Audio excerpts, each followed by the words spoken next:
Thank you for joining me today. I hope you're finding these sessions informative. I'm once again joined by a brilliant panel of guests who will be discussing with me the whole subject of reopening of schools. One of the unfortunate legacies of this coronavirus has been the interruption of children's education. And because of the huge importance of this subject and concerns that thousands of parents have had with their children about their children returning to school, I felt it was necessary to dedicate virtually the whole of this week's programme to addressing as many of these concerns as we can. Unfortunately, therefore, we will be unable to answer your live stream questions today, but rest assured that anyone who asks anything or writes in will receive a response either within the week, directly from me, or at next week's programme. Not only has academic learning been hampered, but also essential social interaction children so enjoy through attending school.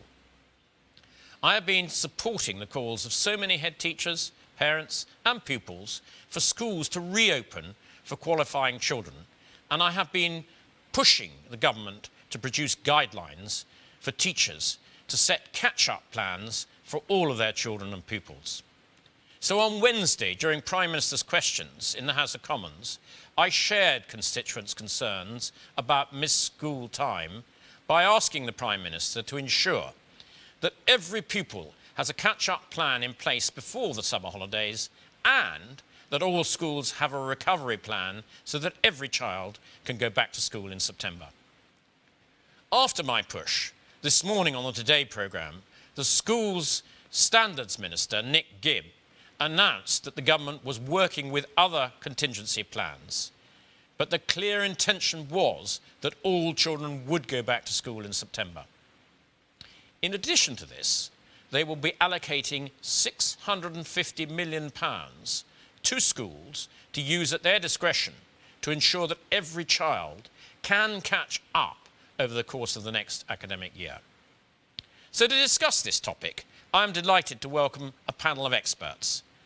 And we have Will Morgan, Principal of the Cotswolds School. Warm welcome, Will. I've been to your school many times and I've seen what an excellent school it is. I've got Julie Fellows, Headmaster of Fairford Primary School, who I have great reports from. Andy Miller, Headmaster of Cobberley Church of England Primary School, that I've been to relatively recently. George Coxford, CEO of the Royal Wootton Bassett Trust, with several schools he'll explain. And finally, Jim Grant, Principal of Cirencester College. Welcome back, Jim. And in addition to the expert panel, I will be joined in the studio by a panel of parents. You're very welcome here today. So firstly, I've got Amy Piercy, parent representing Cirencester Rocks. I've got Melissa Ormiston, parent and freelance events and marketing manager, who also runs Rock the Cotswolds, a not-for-profit campaign. Welcome, Melissa. And finally in the studio, I've got Mark Fremantle, a parent and co-opted parent governor of the North Cotswolds Schools Federation of Primary Schools and a business owner of Oasis Events that works in schools. And most welcomely, we've got Caroline McShane, parent and owner of school Honeycomb, who will be joining us via Zoom. You're very welcome, Caroline. Thankfully, we are seeing the cases of coronavirus continuing to reduce across the UK. Gloucestershire is in line with the rest of the southwest, with a decrease in COVID-19 deaths in hospitals and in many care home settings as well. The Gloucestershire NHS trusts are now working on recovery plans and COVID-19 patients as COVID-19 patients reduce. There is now good capacity for swab testing for the coronavirus in the county for the public, care homes and staff. The numbers of positive cases mercifully tested are reducing and remains low and is reducing. The County Council has received a £2.2 million grant from the government to support the test and trace service in Gloucestershire and reduce the spread of COVID-19. So after this session today, I am going straight away to visit the new fixed testing centre at Hempstead Meadows in Gloucester. Non-essential shops began to reopen from the beginning of this week, an excellent step to restarting the economy. and I urge you all to go out and support your local businesses. There is a great campaign running in the Wilts and Gloss Standard called Love Local Business, with promising reports of busy high streets this week. There is plenty of guidance on the government's and district councils' websites on how shops can reopen safely. I now go to our panel, and hopefully the technology will work because we're breaking new ground here. And I'm going to go straight away to Amy. Hopefully all our panelists can hear this. Amy, you have a question, please. Welcome. This is Amy, who our panelists may not have seen before. So I've got a question which one of the parents from Cirencester Rocks sent in to us around key workers and key worker children in schools. And the question was around how the government is now defining key workers now that we're not in the peak of the health emergency and many non-essential businesses have started to reopen. So because parents were asking if they're doing comparable roles in other organisations, how come they're struggling to get their children back to school? And the second part of the question is there a consistent approach across schools to managing requests from parents for key worker children? Because we've kind of had feedback on both sides of the fence, really, of people struggling who are key workers to get their children back into the school. And the other side, some parents feeling a little bit fed up that some children are returning to school under the key worker list as it stands at the moment. Thank you, Amy. I hope that you all heard that question.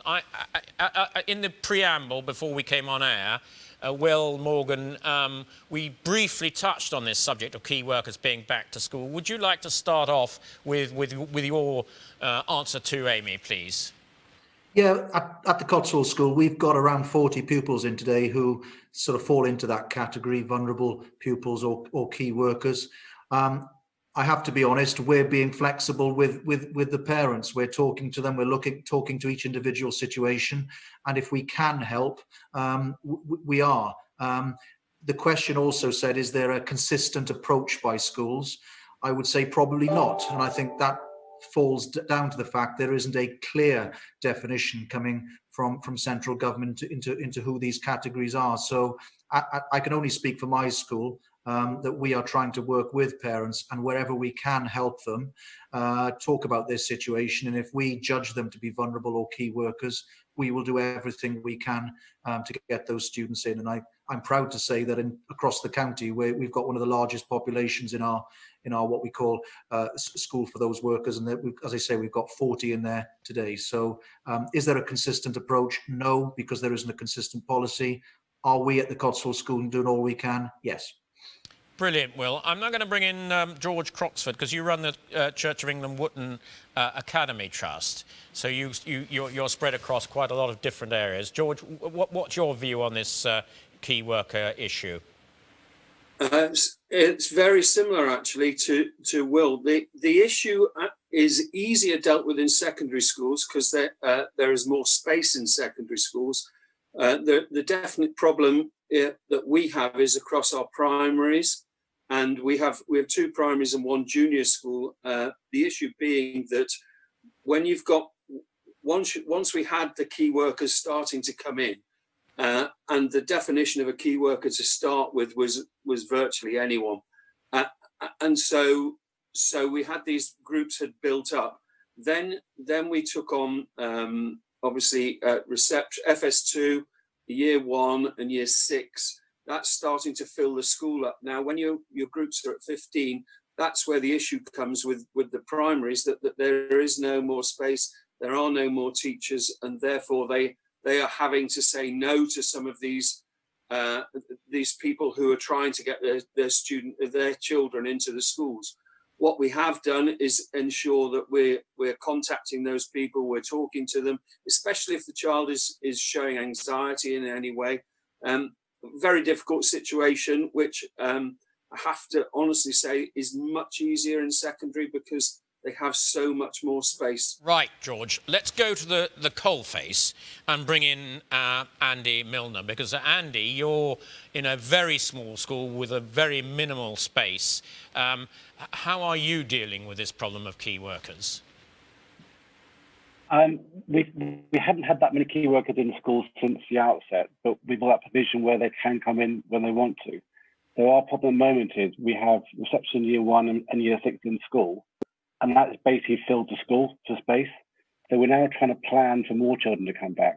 And if suddenly 4 or 5, 6 or 7 more key workers want to then join in that provision, then at that point we have to say to people who are coming in, I'm really sorry, we're full. So space is absolute premium, but we are, talking to parents, every day to try and work out who wants to come in and when, to try and find out, how it's going to work. Okay. But it's all about space and teachers. Okay, so let's go to Julie Fellows. You've got a slightly bigger primary school. How have you been dealing with this problem of key workers? Well, not as a problem, but it is a difficult issue. Julie, can you hear us or not? Never mind. I can hear you. Oh, great, Julie. I mean, how have you been dealing with this problem of key workers in your school, your primary school?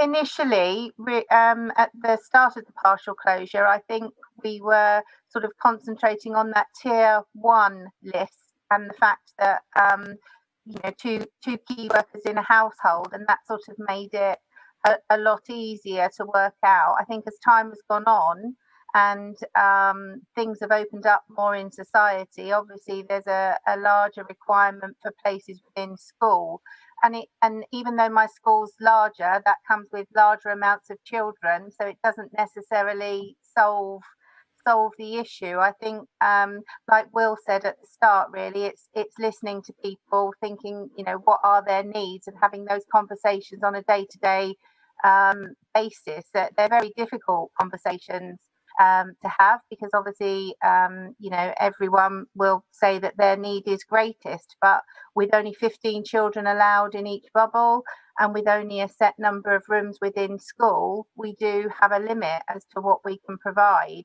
So we currently have around 35 children in the key worker group, not all in every single day, and just trying, schools I think are just trying to do their best with the guidelines that are currently in place. So what you're saying, Julie, is you've had a greater demand than you're able to safely deal with, and you've had to therefore ration the number of key workers coming into your school. Do I understand you correctly? Not to a high level, but we're having to sort of have those conversations. Well, is there somebody that is at home? We know it's hard for all parents at the moment that have got their children at home, but if there is somebody at home that can have the children, in case that there's somebody else that comes in where they both have to go to work, there is no way that they can work from home. Therefore, that's a priority. Yeah. To try and to support that. So, Jim, going right to the other end of the spectrum, you run a very big tertiary college. You've got huge problems of social distancing on the transport to get people to school, in the various common areas, canteens and so on. How have you been dealing with key workers and practicing safe social distancing? Jim, can you hear us? Sadly, we're not getting you at the moment, Jim. How about now? You are now, yes, well done. Hey. Did you hear the question? Yes, I did, thank you very much. About a third of our parents sort of self-identify as key workers in a survey we did a couple of weeks ago, but to be honest, what's happened for most of the lockdown has been very similar to what Andrew just described. What we're trying to do at the moment, and I have every sympathy with the question there, because I think all students need to be back in school and college as soon as they possibly can.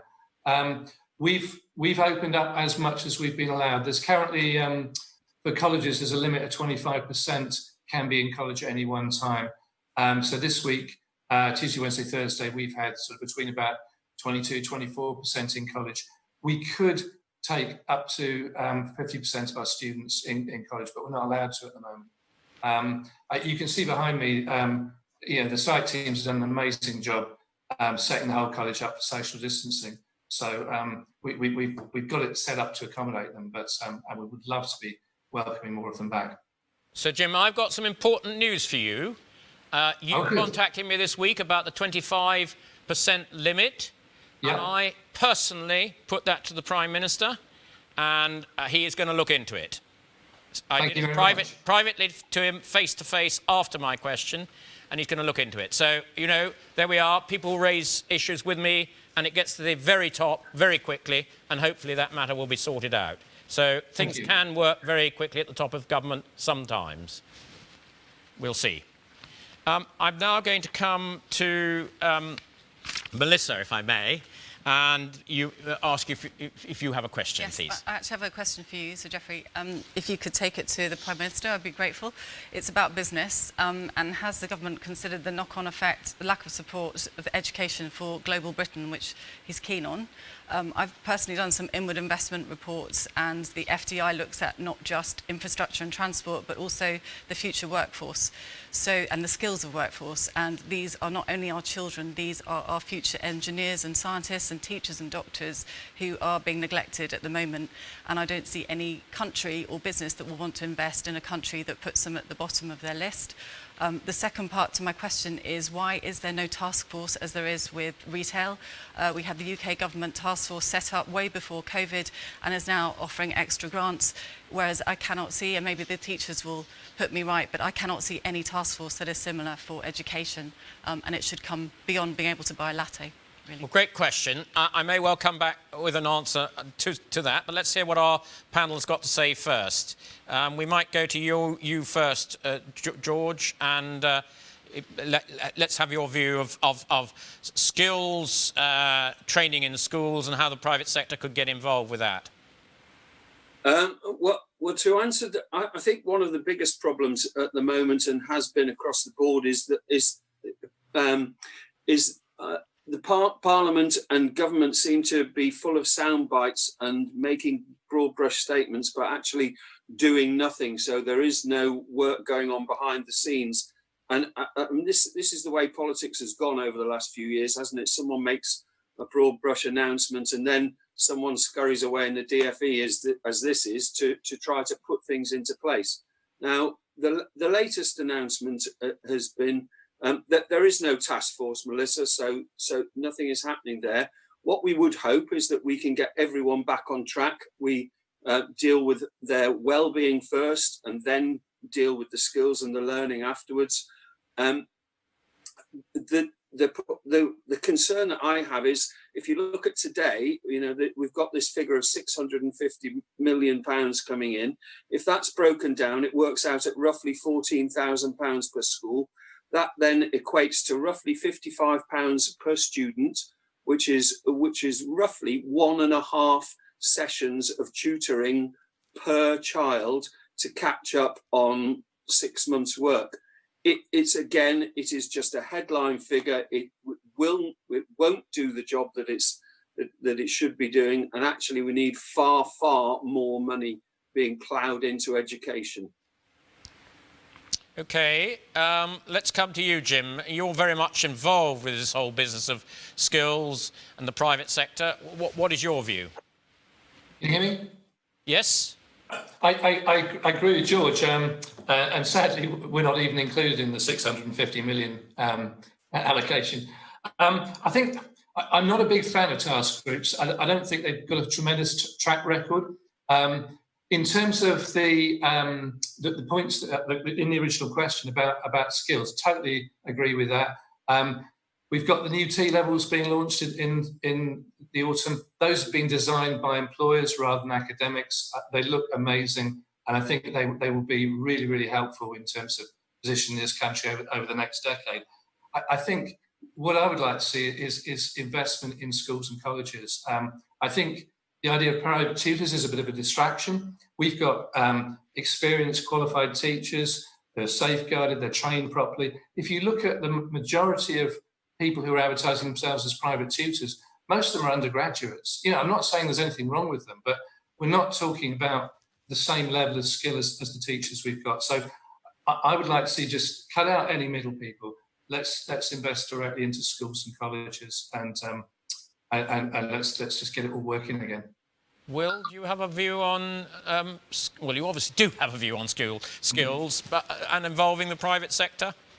Well, to answer the question firstly, I'm not quite as gloomy as the questioner, because I've seen an awful lot of fantastic work and with our pupils and staff getting on with things. And the group I'm worried about are the disadvantaged group and children currently in year 10 and 12.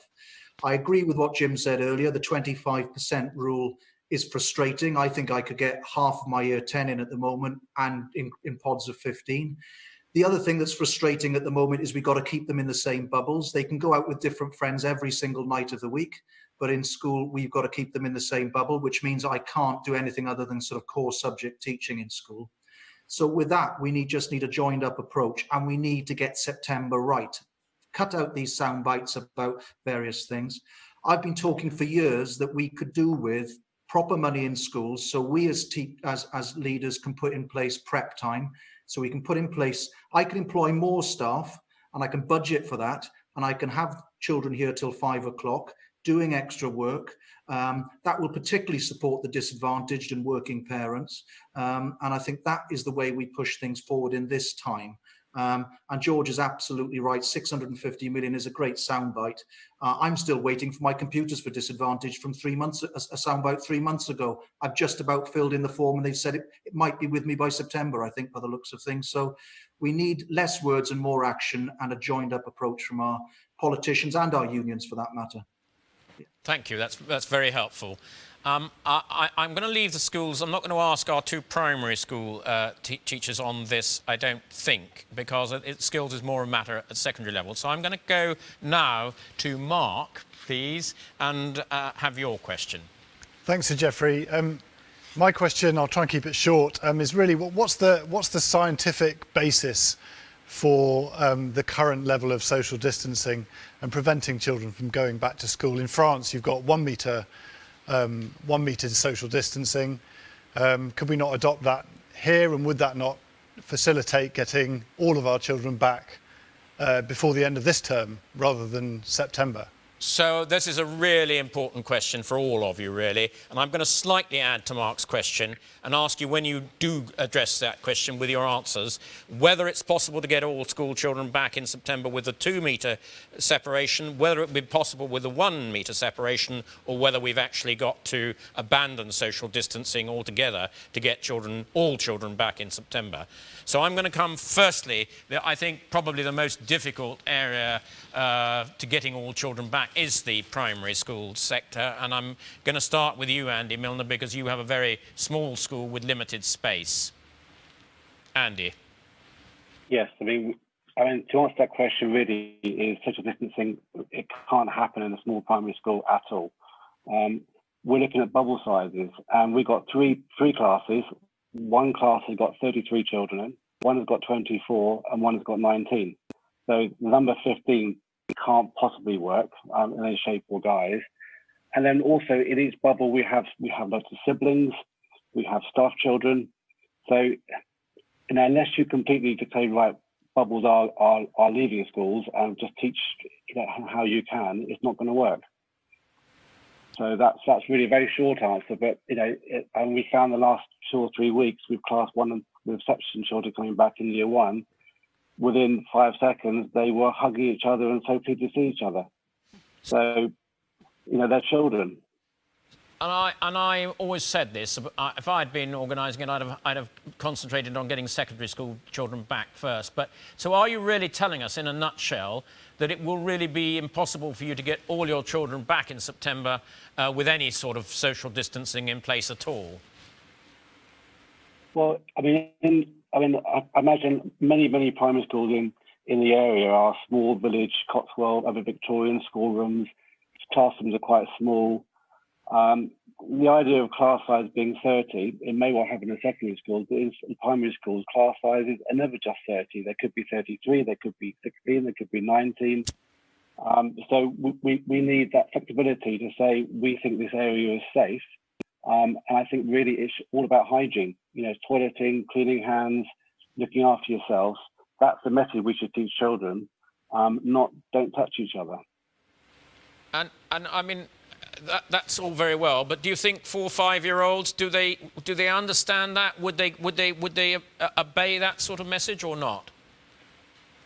Well, with the hygiene and washing hands, I mean, what we found in the last few weeks is to actually get 15 children into school, wash their hands properly, doing the Boris Happy Birthday, that takes the first hour of the day. But it's something that I think children need to learn. Yeah. Julie, I mean, what's your view on all of this? Julie Fellows. I think that for us to all return in September, even for a school of the size of my school, which is sort of 1.5 form, and in some year groups there are 2 classes, it will be very difficult, I think, if there's any measure of social distancing, because even with 1 metre, it's still very complicated to get the tables that far apart. So I think for September, the reality is that social distancing in the classroom it isn't going to happen. I think, like Andy has said, they're all very well versed now since the partial closure on the 23rd of March to do hand washing, and all of those routines are fully embedded within school, and that is in a hierarchy of keeping safe, that's the top one above social distancing. So they're doing that really well. I think what schools could do is be creative in terms of not all of a sudden, if you're not having social distancing in class, let all of the children go out at playtime together. We've managed over the last few weeks to have zones within school where children can be out, but half the field is divided for one bubble to go and play on, and another bubble can play. So you're sort of trying to minimise risk, but still ensuring that we're able to get children back to school in September, which, believe it or not, from what the media says, that is absolutely what everybody within the education profession wants. Well, I'm delighted to hear that, and I'm sure our parents will be absolutely delighted to hear that. Let's move to the secondary sector, although I know, George, you've got some primary involvement. Let's go to the secondary sector. Let's go to you, Will. I mean, what's your view on this social distancing and getting all of your pupils back? And you've got a big school there. What's your view on all of that? Well, I just want to reiterate what Julie's just said. We want all our students back in as soon as possible, and I think that's our overriding message. With the 1 metre rule, we've anticipated if that's the case and class sizes of 15, we can probably get half our school in at a time. The way we've looked at it logistically is we could have half of every class in on a rotation, so they'd have 1 week on, 1 week off, as long as they get rid of this idea that children have got to stick to the same bubbles, which, as I alluded to earlier, seems nonsensical when they can go out with whoever they like any evening of the week. So if we remove the need to stick to the same bubbles, if there's the 1 metre rule, I would say we could have half of our school in. In order to have the whole school in, they've just got to remove the need to social distance. There's no way 1,400 children and 150 adults can move around this school and keep a metre apart. So that's the situation with us. But I hope and pray that by September we could be in that position. But if not, again, we're putting in contingencies and strategies to try and get as many students as we possibly can back into the Cotswold School. And we all echo that. We hope by September it will be possible to drop these lockdown requirements. George, you span both primary and secondary in your trust. What is your view on this, getting children back to school in September? Yeah, I wholeheartedly back what everyone else has said here. We had a trust leadership team meeting last Friday, which is all the head teachers and the deputies, and I said you need to be preparing for opening fully and get everything going. I think the certain issues here in the secondary school movement will be an issue because there are some massive schools. One's 1,800. The corridors will be an issue there.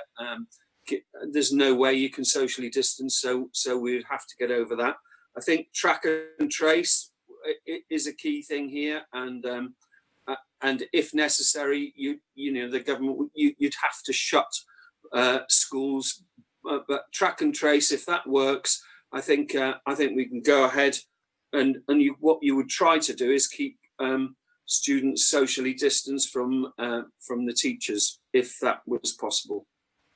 So, Jim, George alluded there to some of the problems in a big school, the corridors, the loos, the canteen, school transport buses. This is all going to be pretty difficult if we've got any form of social distancing in September still, isn't it? Absolutely. I mean, I think I'd agree with what the previous people have said, particularly Will. I think we could probably get half the students in physically into the college with 1 metre, but I think it would become kind of meaningless fairly quickly. They'll have spent the whole summer not being socially isolated. The big problem for those of us in rural areas, of course, is going to be transport, because currently, there's no way you can do 1 metre sensibly on buses. I mean, at the moment, the double deckers we have coming in normally take up to 79. They can only take 20. So it's uneconomic as well as impractical to run rural transport for schools and colleges. So I personally would hope that we've got a solution that doesn't involve social distancing, because we do need to get back in the classroom in September. Well, that's very helpful, all of you. Thank you for that. That's a really important question. Thank you. Caroline, you've been really patient. I'm sorry it's taken so long to come to you, but hopefully everybody can see you. And you have a surprise question, because none of us know what it is. So over to you. Can you hear me? We can. Perfect. I have 2 children, one in the state system and one in the private system. The private school is welcoming children in years 1 to 6 back from Monday, and they say that this is because they have space to keep the pods and bubbles apart. And obviously a lot of the conversations and discussion that we've had is about having space. Has any thought been given to bringing in marquees? The events industry is on its knees, so this could potentially help them, or other temporary structures. And if that's not possible, what about utilising village halls, churches? Hotels is probably a bit extreme, but other additional space that will provide that additional space to children at the state schools, and then be able to reunite them and restart their learning effectively again. Great question, Caroline. I'm going to go straight to Julie, because presumably, Julie, in Fairford, you've got a problem as a relatively small primary school, but you do have other facilities in Fairford. Have you given any thought to this? We've given thought to every scenario possible, I think, but it's not as simple sometimes as, in terms of marquees, etc. It comes down to, with the current social distancing measures, toilets, and the numbers of children that are accessing only certain numbers of toilets within school, and their movement then from outside of the school building into the school building, etc. So nothing is simple. It's not insurmountable. And yes, definitely, we're in conversation with town council, probably with more of a view to September if social distancing was still in place, so that we could have some alternatives. But of course, there are other people in the community that also want to access those facilities, like the town hall or the community centre. But yes, most definitely in terms of, we've got a good military connection at our school, and there are other schools within the cluster that also have a military connection, and sort of, liaising with them and seeing about external structures that could be put up. But it's just the other things that come with it, the toilets, etc. And thinking about going into autumn, winter, if those social distancing measures were still in place. You've then got heating, etc. that is needed. So yes, it's definitely being looked into, but how much of a reality it can possibly be, is still ongoing. So, Andrew, you're in a small village, but you do have a playing field. If some of these marquee companies hadn't got much business and were able to offer you a marquee at a knockdown price, would that be of any help or not? Yes, that would be very helpful. We've also spoken to the local church to look at using the church as a classroom. Again, it's toilets and also Wi-Fi facility. Another question is, if we're having all these extra bubbles, then who's actually going to be teaching these other bubbles? The government's often said that you can put a teaching assistant in front of a new bubble of 15, but these teaching assistants have vast experience. Some are fantastic and easily do it. Some it's not their bag. And actually teaching assistants are paid considerably less than teachers. So maybe in the same conversation, we can look at, are we happy for these people to suddenly become teachers? Good point. Jim, I know you have to go to something other very important at past, so I'm going to bring you in now as a sort of last appearance. He's gone. I'm getting frantic wave from the technical team. He's gone. So apologies to our audience and parents. He did tell us that he had to leave at 11:30. I'm sorry, Jim, we didn't get you back in. Will, you've got a lot of facilities in your school. I imagine that facilities, buildings are not the limiting problem in your school. It's just the simple social distancing and as everybody else has said, organising loos and transport and everything else. Yeah, we've got a lot of facilities because we're a big school. We're still under capacity in many areas in terms of what we need. Geoffrey, I'd just like to put that out there. But never miss a good opportunity. Yeah, I thought so.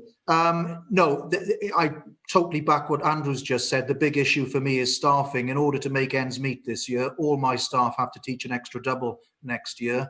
I've had to cut my TAs and assistants down to the bare minimum, just as we're one of the lowest funded schools in Gloucestershire, which is one of the lowest funded local authorities. So if, let's say, we're coming back on, we can only have classes of 15, I'll still need all my teachers, even if they're half classes, they'll be in those, they'll be in covering those lessons. So I simply don't have the staff. So I could have a whole array of marquees out on the field, but I wouldn't have the staff to teach them. And I know Boris talked about having a volunteer army. I don't think he's thought about the expertise in there. I don't think he's thought about how you DBS and check the safeguarding of all of those people.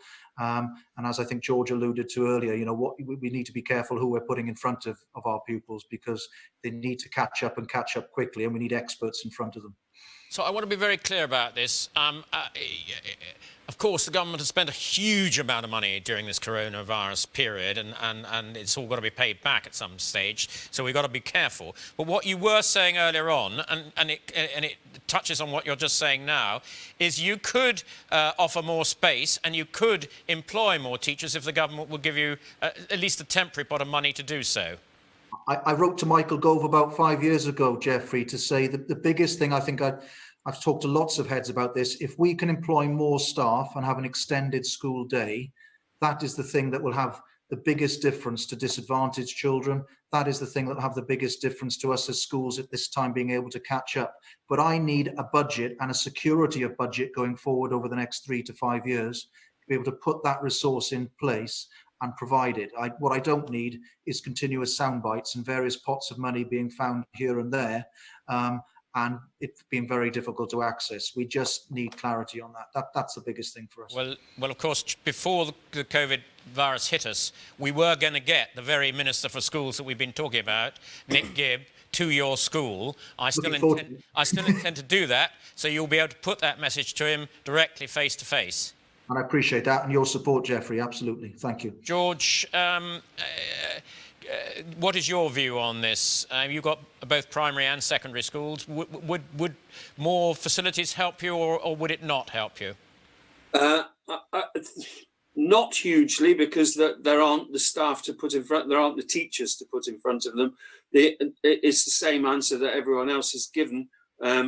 Secondary, again, unless you go absolutely full on, there's plenty of space in the secondaries. However, in the primaries there isn't space. There also aren't the teachers. So can you have a teacher running between two bubbles with TAs in them?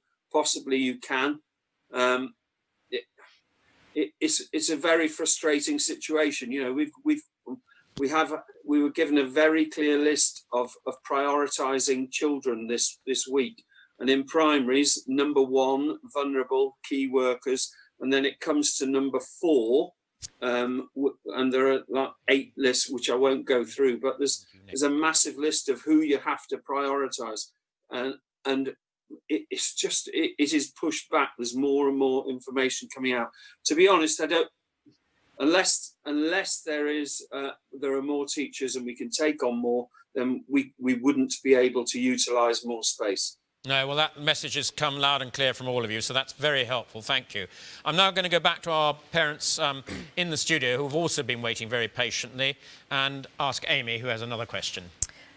Yeah, so my question was, the report that came out this week from the National Foundation of Education Research survey of school leaders and teachers has shown that there's been a huge variation in children learning at home, from anything from 1 to 4 hours per day.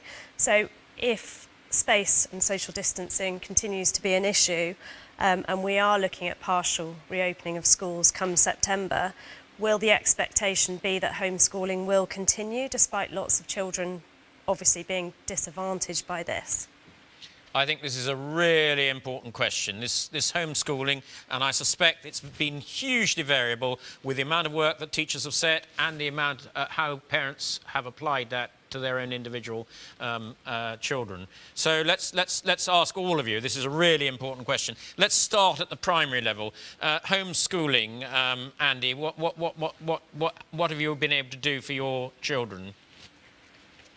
Well, I'm a ex-IT teacher, so I mean, I think it's something that's definitely been a real interest to me.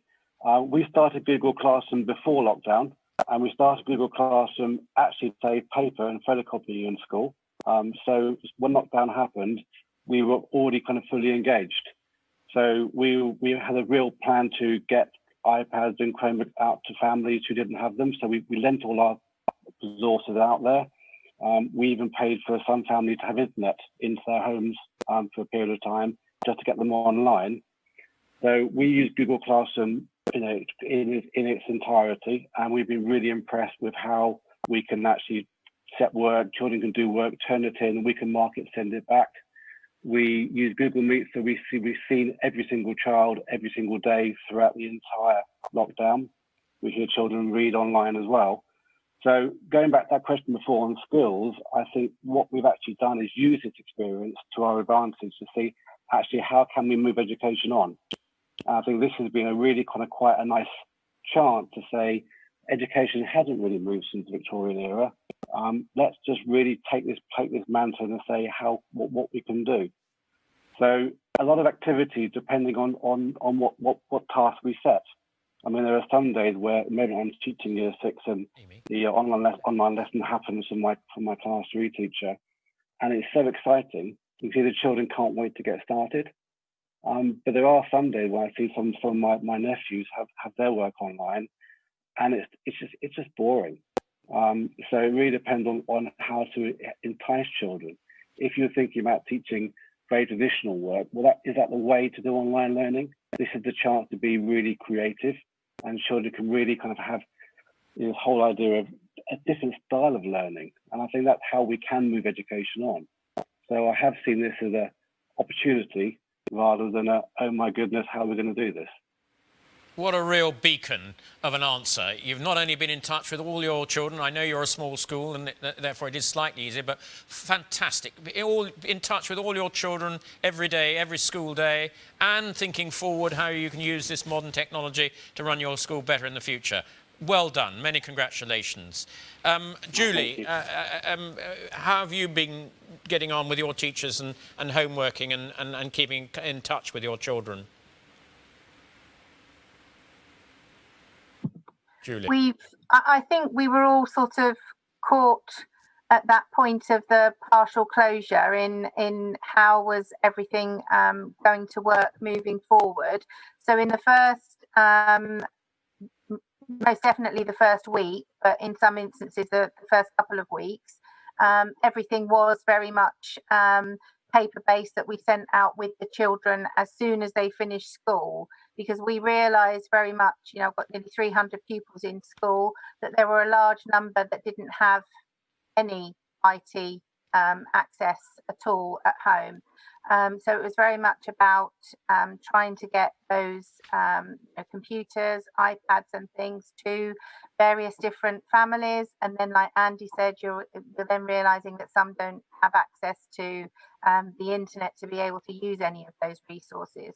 I think for the teachers as well, for some of them, it was a real learning curve, a personal journey for them in trying to find different ways in which that they could enable the children to access learning. So we devised our own YouTube channel. So on a daily basis, children were able to access various different lessons and instruction in that way. We've used Padlets where children, work has been sent. Children have been able to upload their work. Teachers can then look at that work and comment. We've had teachers driving to various households the whole way through lockdown to interact, socially distance, of course, with various vulnerable children. So it's been a whole variety, but I think, one thing was clear. There was a real IT gap, I think, at the start of this, in terms of, in particular, those families that didn't have access to equipment. And like, I don't know, was it Will that said at the start, in terms of still waiting for computers and things to be delivered to disadvantaged families, it's been the same for us as well. So that was fairly sort of a slow process. But one of the things that I've taken out of this programme, which I'm going to really press the government for, is that not only is education one of the most important things we can give our children for their future life opportunities, but in order to educate them as well as possible, we should be taking the best advantage of modern technology. I think the COVID virus has proved that to all of us, and we need to make sure that particularly our vulnerable children do have proper internet and do have computers. So I will certainly be taking that back to the government, and I do appreciate your points on that. George, you cover both primary and secondary. Homeschooling, how have your various schools been able to deal with this? Very, very similar.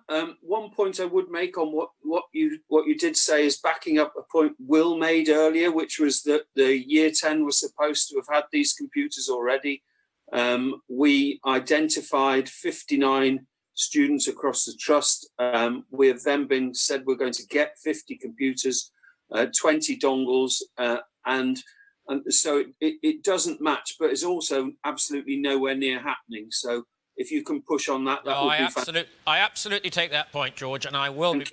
And I think a number of my colleagues are well cognizant of that, so I will take that back. Will, how have you been getting on with your pupils and homeschooling?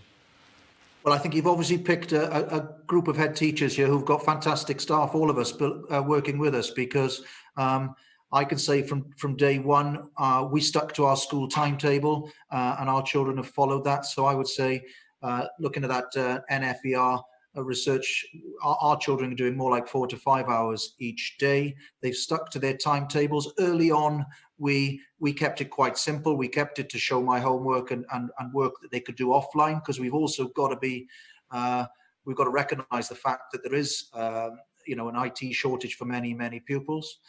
Over recent weeks or recent months, we've been pulling in more of a Teams approach and getting more works like that going online, and obviously getting children in has helped. It's been great for us also. We've identified where problems are. As George has just alluded to, these computers haven't come, so many of our staff have given up their laptops. We've had them reconditioned, and we've got them out to our disadvantaged pupils. So I think all of them now have a computer, but that's through our resourcefulness rather than anything else. And I think we just continue to work really, really hard. But it's the disadvantage that I worry about, and we need to get those back into school as quickly as possible. As a head, and I'm sure it's the case for all of us, as a head of a big school, I've loved also getting involved with the vulnerable children that are in each and every day, and as a head, really getting to know those pupils. And I think that will be a positive moving forward as well. So a huge amount of challenges, but a huge amount of positives that I think we'll all get and in terms of learning for the future. And I'm just thankful how flexible and innovative my teachers, and I'm hearing it across this panel, how our staff have been, and I think that should be recognised. So, Will, you've motivated Melissa. She wants to come back on what you've just said. She's so fascinated. Well, it's actually to everyone, and it's to talk on behalf of the parents, is that it is fantastic that we've had the home learning, but the novelty has worn off. I lost my job about 4 weeks into lockdown. All my income has gone. And I then had to work out how to retain that income whilst teaching a 7 and a 9-year-old who are amazing children, but they need more than my lack of knowledge on fronted adverbials. They can't learn off PowerPoint. And if what we're saying is that we hope and pray that we'll be back in September, coronavirus hasn't got the same timetable as us, so it could come back with a vengeance at the end of the year. And I don't see any strategy or plan to move beyond September or look at how parents are coping, working and teaching at the same time. Fantastic question. Do you want to just comment on that? Anybody? Will, would you like to just you had the chair if you like? Yeah, I fully agree with Melissa. We do need a plan and we do need clarity on how we come forward in September. As I think all the panel have iterated, we want children in, and the government needs to give us that roadmap to go ahead. We understand that things might change, but I think that should be the starting point. We put things in place for that. And, you know, as a society, we've got to accept, I think, that moving forward, we are going to have to live with some risk. And at some point, the risks of not having pupils in and the economy crashing will become greater than the risk of COVID. And there comes a point where we've got to make that difficult decision. But it's not head teachers' jobs to make that decision. It's government's job to do that. And they need to give clarity on that. They need to give funding on that. They need to show the resources and how we do that. And we need to move forward. I totally agree with Melissa. I don't think we're sick of online learning. We want children in front. I've had such happy staff in this week teaching pupils. They have absolutely loved it, and so have the pupils. We all want to be back in that situation, and let's keep pushing government to give us that in September. So you've quite rightly paid, all of you have paid great tribute to your staff and indeed to yourselves as heads. There's been a lot of knocking copy in the media about what teachers have been doing in this COVID period, but I think there's been an enormous amount of constructive work from teachers up and down the country. And like the health service, I think we owe them a great deal of thanks. And I'm sure my parents in the audience, they're nodding, would echo that. So I'm now going to come to Melissa. She's going to ask a question, I think probably not on behalf of your own children, but another parent who is not here. My children haven't been in school for 3 months. Yeah. This is from someone else who we've asked parents throughout the whole of Gloucestershire. Amy and I have asked for parents to send in questions, and we have one here. My daughter recently returned to school 2 days a week. Her mood since returning to school has been significantly improved. Previous to this, during lockdown, we had regular tears and outbursts of frustration. Completely out of character for my usual happy-go-lucky, confident daughter. I'd really like to see the opportunity for some kind of return to schooling made available to all school years as soon as possible. The mental well-being of children should be considered more and given more priority. I'd like to know what the government's plan is to help schools to make this happen. So a really important question, I think, about mental well-being, obviously varying degrees, and getting children back. I don't know who would like to comment on that first. Perhaps we'll go to the primary sector, because I think little ones are often, we don't realise how much they suffer perhaps by not having this social interaction. And perhaps start with you, Andrew, and what your observations are on this. Yes, if I could bottle up the experience when June the 1st, when the reception in year 1 came back and they saw each other, it was priceless. And you saw within 5 minutes how important it was that children came back and spent time with each other. I think it's incredibly important. And our aim is we want to try and see every single child back this term in some guise. And also, I suppose pick up a point we mentioned earlier from Julie about the playgrounds.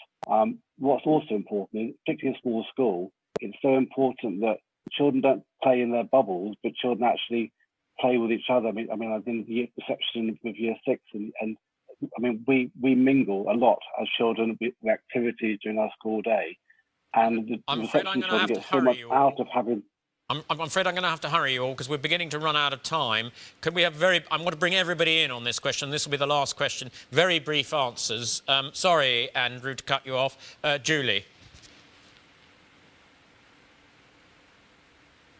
I would say, 100% the looks on the children's faces when they came back to school and every day that they've been in school just says it all, really, that children need to be back in school 100% as soon as possible. And I think schools are working really hard, given the guidelines that we've got at the moment, to absolutely see that through.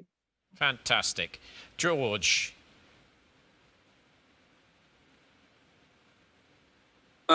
Just backing up what everyone else has said there, absolutely, completely agree. I think we could do with a more flexible approach. At the moment, the guidance does not allow that, and the guidance is completely against that. So until the guidance changes, I'm afraid we're a bit stuck with our hands behind our backs.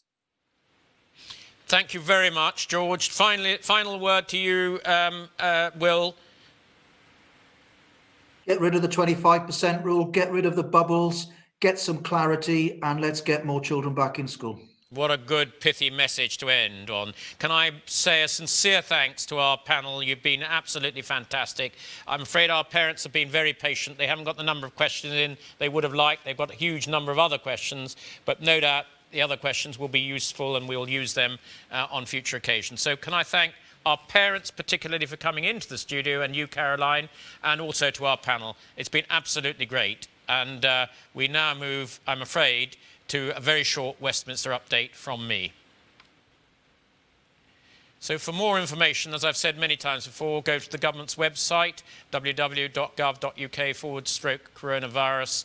That will tell you many of the problems you need to know. There is an extensive amount of information and guidance available on that website with a frequently asked questions page and updated guidance. The drug dexamethasone, I knew I would stumble over that, dexamethasone, has been made immediately available on the NHS across the UK this week. And it's a significant breakthrough that could help save thousands of lives. A COVID summer food fund to help support disadvantaged children during the summer months as we continue to support families during this unprecedented time. The Prime Minister has commissioned a comprehensive review of the 2-metre social distancing rule, which will examine how the 2-metre rule works in practice. And of course, we spent a lot of the programme discussing that, how it won't work terribly well in schools. The scientific evidence and the international comparisons, amongst other factors for reviewing it.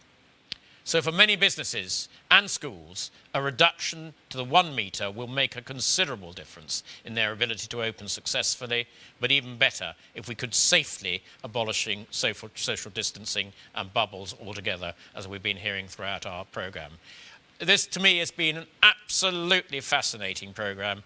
The future of our children are the future of our country and the world. How well we can educate them will completely affect their life chances. So we owe it to all of them, whether we be parents, whether we be teachers, whether we be politicians, to do the best we possibly can for them. And I hope this programme has brought a little bit more understanding to this problem. Thank you all very much.